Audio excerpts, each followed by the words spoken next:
Let us connect the binary pattern.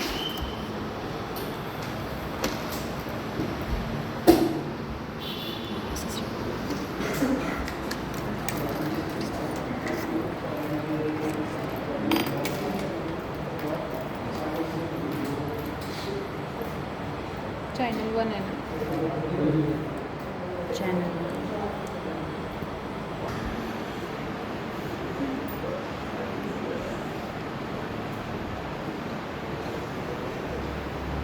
We'll give the binary input as 1 0 1 0 1 0 and 1 0.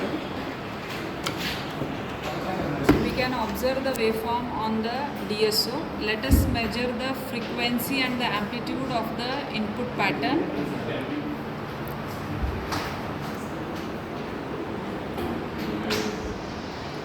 Now let us observe the PN sequence by connecting here. You need to press the reset button so that you can observe the PN sequence on the DSO. Now measure the frequency of the carrier wave. It is around 408 kilohertz. Now let us make the connection to observe the spreaded code. Connect the binary input to NR-Z input.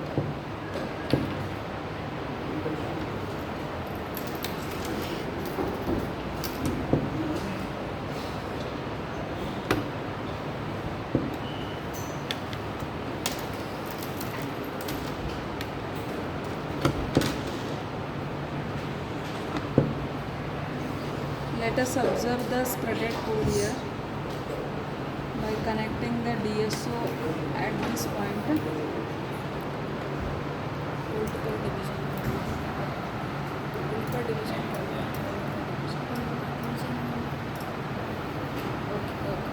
This is a spreaded code. Frequency is around 6 kilohertz. One more channel of the DSO to observe the modulator output. For that, the DSO should be connected here.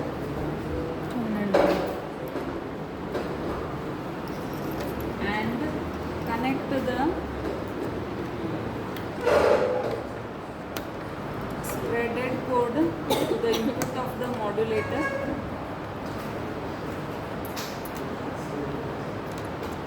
Connect the carrier also to the modulator.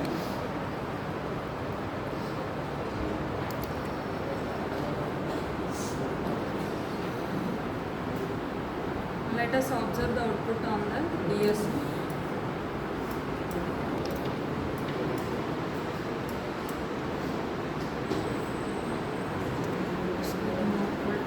Time per division.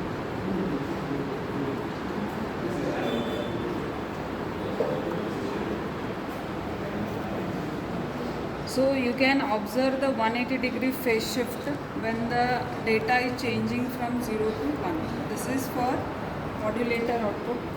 To observe the demodulator output,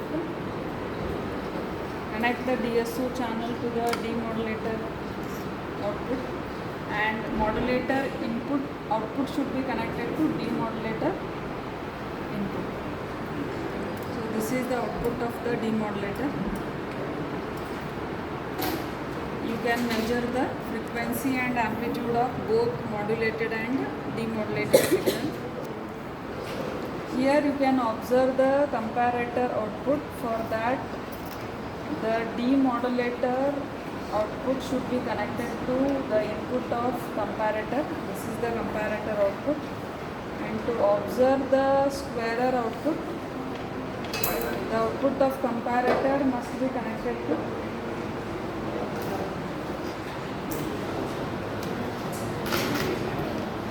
here you can observe that the frequency of both binary input as well as squarer output are same.